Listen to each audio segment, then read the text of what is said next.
All right, all my guitar seeking friends out there, this is Felipe Coelho. Welcome again to the channel. Today we're going to be looking at the arrangement I just recorded last week of the tune Human Nature by Michael Jackson. Can't express enough in words how much Michael Jackson meant to me as a musical influence.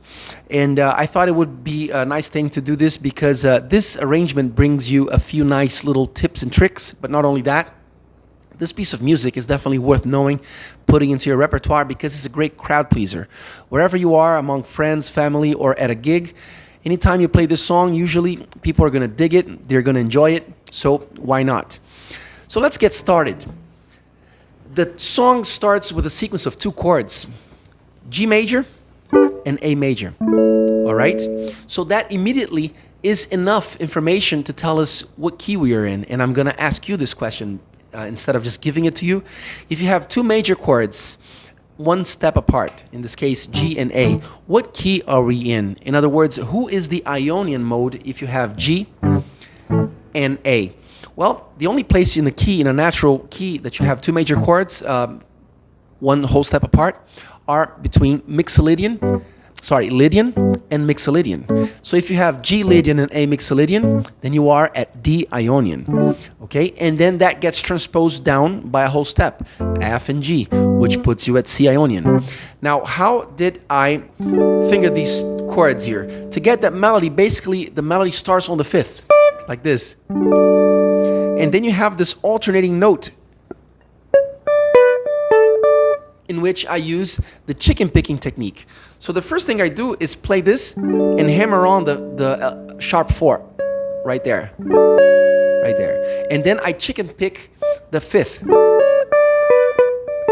then I do 2 hits on the third with the pick and repeat the fifth again with the chicken picking. So I have this.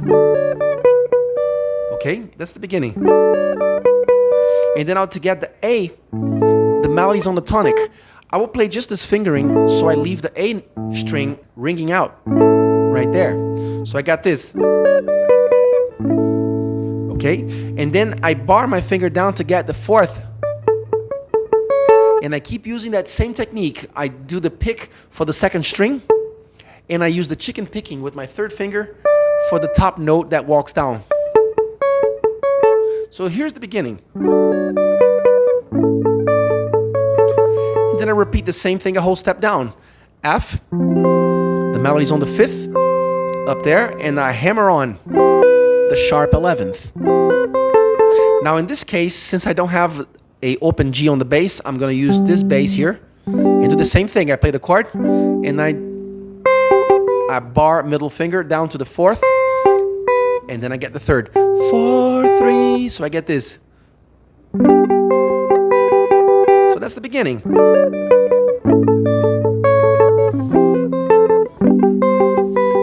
Repeat as many times as you want. And then we finally start the verse. Here is the song. It just stays between G major and A major. So what I did is use these two voices here for G. This is just good old G.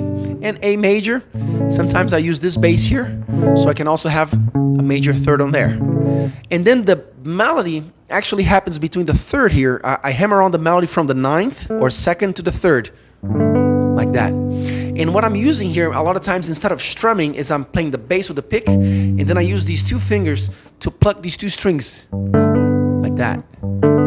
So I hammer on the melody, and that gives it a little more of a vocal approach to it. Instead of being cold like that, I go, okay? And then the melody goes between the third and the fifth. 3, 5, and then the third of A, which you can find right here, and you can slide again to make the melody a little more humanized. Okay? So I go. Notice there's going to be a lot of feelings, rhythmic feelings in this arrangement in order for you to get that groove going.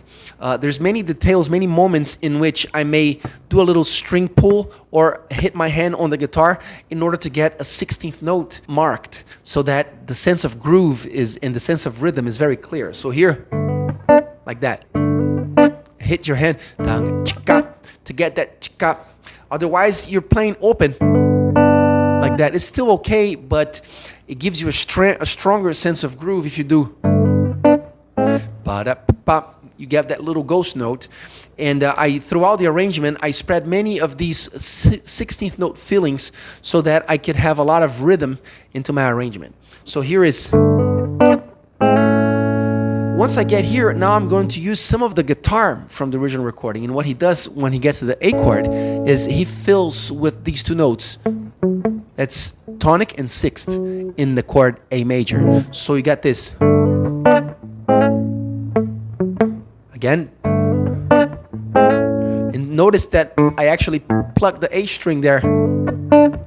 See? That's another 16th note marking that gives me sort of a sign or a reference so I know where the subdivisions are. The more subdivisions you can bring your listener, the more the song is going to groove. Almost as if you kept this going on throughout the whole arrangement. Whenever you can mark something as you have the melody ringing out on another string, the more groovy the arrangement's going to be. So I got this. Then here I'm playing the melody again on the second, third, and second of G, while holding the D open string, which is part of the chord. Here the melody in the chord of A goes 6-5 on the fourth string. Okay, so far we got.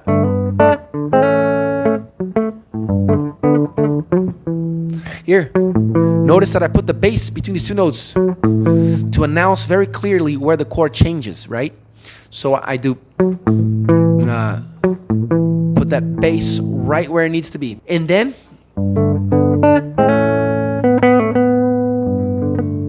now here I use this because I wanna do this filling from the original recording, but I put a third in the middle there like this. Okay? So far basically it's very easy. I'm just using this guy and this guy and working in the melody in there, which just this. Okay?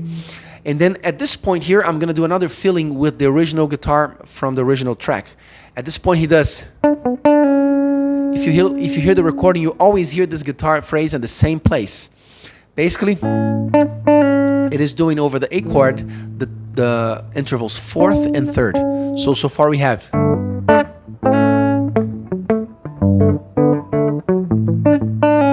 And the technique I use again is the chicken picking. I keep the pick for the bass and use my ring finger to pull that string. And then you just repeat that. At this moment here, I use this slide from above again to give that humanized playing style. So when you repeat that verse the next time through, it goes from G to F sharp. And then I'm going to ask you, the first thing, I should have said this in the beginning of the lesson, the first thing you do every time you learn a new tune is you understand the key, you find out the key that it's in, and you map out all the chords in that key. So you already think in advance what are the most possible, most likely chords to be showing up. So F sharp minor, is it in the key of D? I'm going to ask you. And the answer is yes. In what mode is it? Well, F minor is Phrygian inside the key of D, and you also have E minor as Dorian. And then the remaining chords, you'd have B minor as your Aeolian. You got C sharp half diminished. You just want to kind of run over those chords just to know, the whole field that you are working in. So let's keep going. Here is the ending of the second verse where it goes to F sharp. And then here at this moment, I decided to do a little trick. This is something that I decided to do to get the melody. The melody's on the note D right there, but I'm bringing also the original recording from the track where you have this.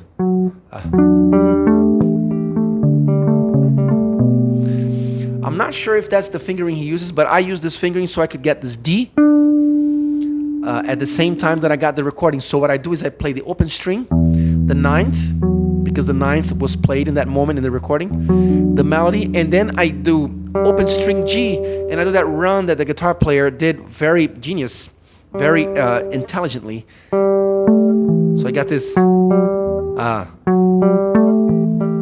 Here I decided to do a harmonic on the E so that I could have that note ringing without keeping my finger holding on it. So it was a decision to make it technically beneficial. So I have.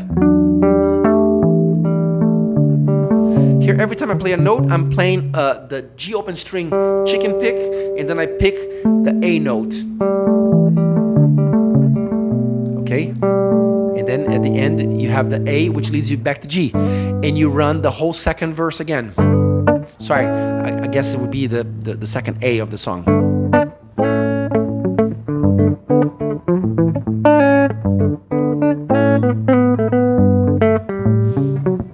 Here I put a phrase that I just put together on my own, which was this. This second time through, in order to not sound too repetitive, I decided to fill in differently here on this major chord. What I do is, so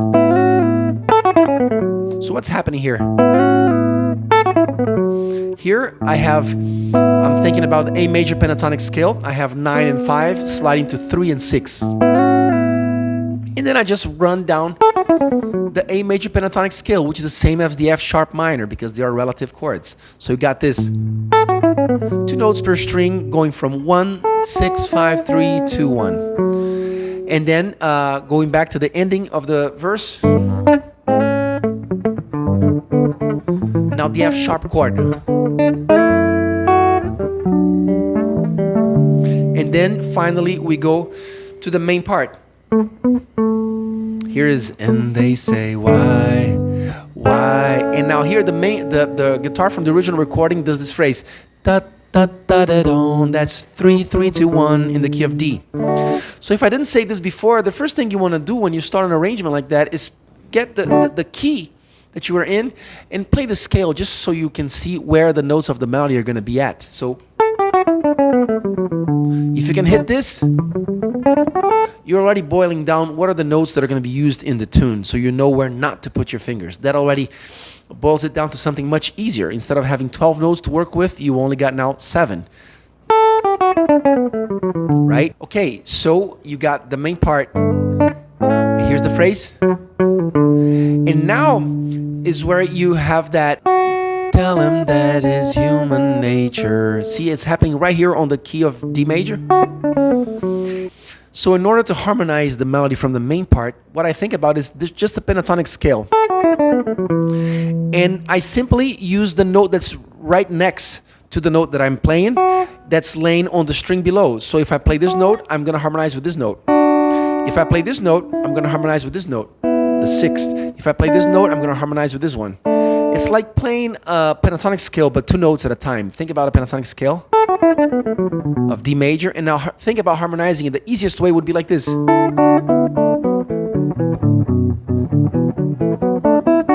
Right? So I get that. Now here, when the tonic goes to the major 7th, I remain on the same note. Okay? Just to make it easier, because the major 7 is not on the pentatonic scale. So doing those 2 notes, I harmonize with A. Okay? And now once you get this harmonization, what you need to do is be able to walk this descending line. 1, 7, 6, 5, and it becomes like this. Okay? So 2 notes for each bass. And then the next bass, the C sharp, gets. And then the bass on B gets. Again. And then the bass on A gets. Okay? And then to end the refrain, you go. Now E minor. Now notice here, I first played just the melody. To be faithful to the original tune where you have this E minor chord and the E minor bass going 1, ba, ba, ba, right? 1, 2, 3, 4, 1, ba, ba, ba. That's how the song is laid out. So in order to achieve that, I first just play the melody. And then here, I actually play the bass finally. And then throw here, okay? And then I basically did the same thing an octave above now. So here it's gonna look like this. The melody's gonna go, like I said before, between the 3rd and the 5th of G. And then the 3rd of A. And the 9th there. So I have this. And notice the little percussive hit here. Like that. used to fill in order to give a better sense of groove. This is something that I probably got from Brazilian music, from this exercise of doing this. This is a way that you can always fill in any empty space in order to keep that sense of groove going. So this exercise is like this. You play the pick on the bass, then you pluck strings with your fingers, then you hit your strings with the hand like that, and then you pluck one more time. And that becomes a sequence: 1, 2, 3, 4, 1, 2, 3, 4, 1, 2, 3, 4. You want to practice that almost to where it's in your second nature, to where you can just do it automatically whenever you feel you need to sing that rhythm. Then you can do that. So here, right? It's a little hit that I do here just to give that sense of subdivision. And then the same thing as 1, 6, 1 in A. Here becomes 1, 6, 1, and then here the melody in A. I harmonize with the third. So here's going 6, 5. Same thing that happened here. 6, 5. Here I have this. And then I play that 4, 4, 3. Here is. But this time I decided to do like this. I play the whole scale. 4, 4, 3, 2, 1. And on this one, I play already as a bar because I'm predicting the coming of the G chord again. So I have this.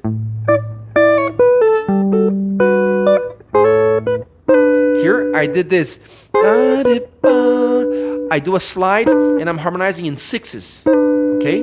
So this is going into the G chord, and I slid from above. And then I do a little phrase in here that's a filling, much like this one. But this one is slightly different. I do also the same intervals there, the 5th and 9th going up to the 6th and 3rd and sliding back. But now the scale, instead of being played 2 notes per string, which would have been like that, I do a 3-1-3. So I'm thinking A pentatonic, 3 notes, 1 note, and 3 notes. So I have this. The 3-1-3 technique is a good way to play pentatonic scales because the odd number helps you picking wise. It's going to do the economy picking, because as you're going downwards in pitch, you're always going to repeat the stroke. Up, down, up, up, up, down. So you get 3 for the price of 1. Right there. Okay, going back. And then the ending of the second verse when it goes into F sharp minor. Here's an E minor chord.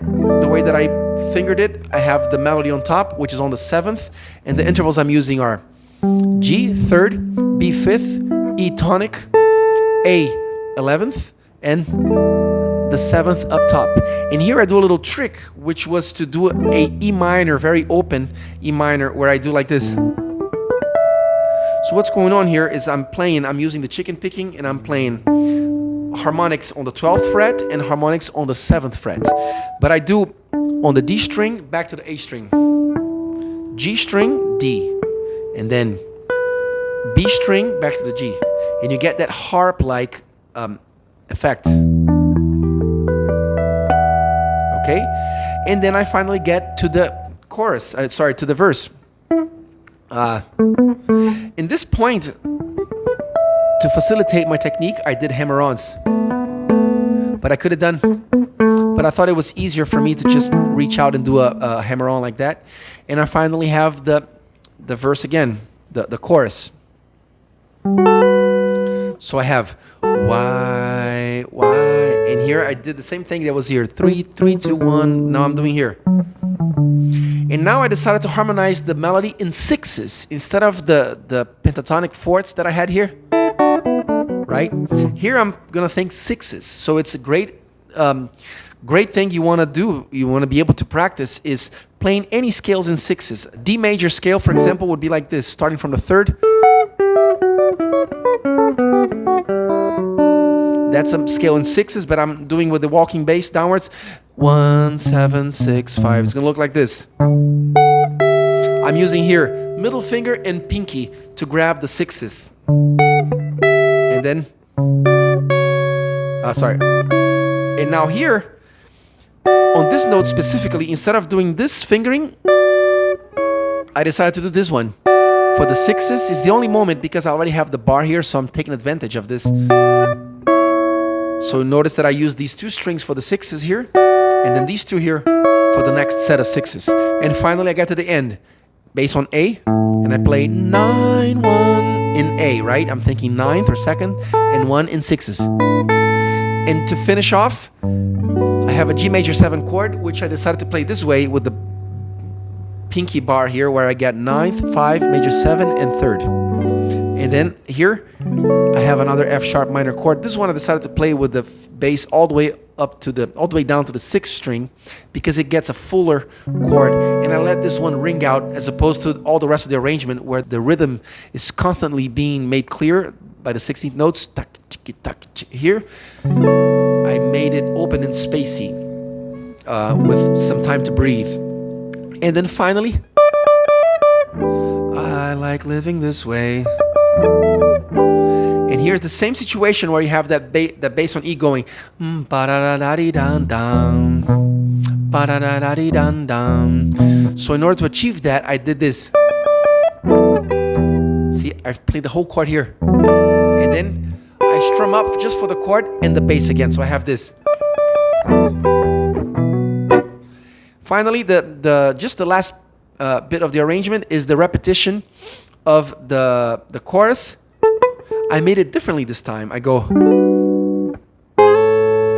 Now, I use the open string D here, and instead of going here, I'll harmonize this melody a third above. So instead of here, I'm gonna get these notes and play there.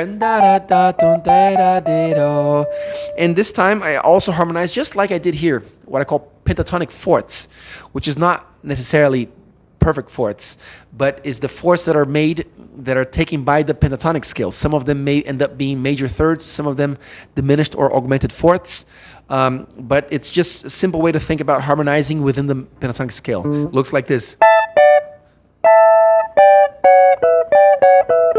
Okay, and then I do that with the walking bass down.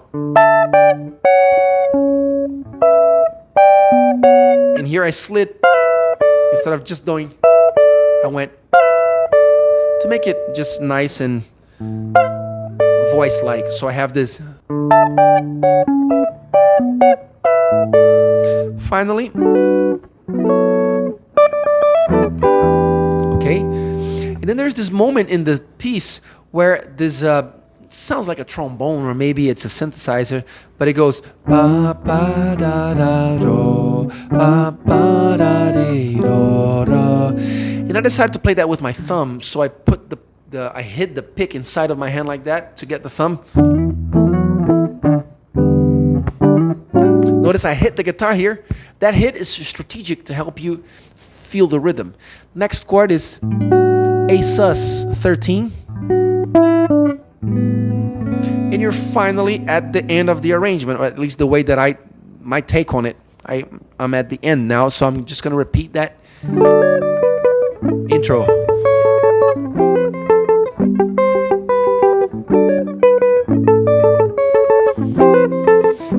And just like there was a phrase a couple times in the tune, I took that same motif, kind of like a motif, because it repeated 3 times, and I applied it here too. So I go here, and I go, that's just the A pentatonic. So as you can see, this arrangement really focuses makes use, I should say, of the pentatonic scales. It is a type of arrangement that I did not try to get creative with the harmony. I just stay faithful to what the tune is. There's different ways to make an arrangement. You can either be very creative and change the harmony completely to your own taste, or you can remain faithful to what the original track was, which is the way that I approach this one here. I try to stay as faithful and as close to the original recording as I could. So I hope you enjoyed this short lesson, and stick around, make sure you subscribe, and I'll see you next time.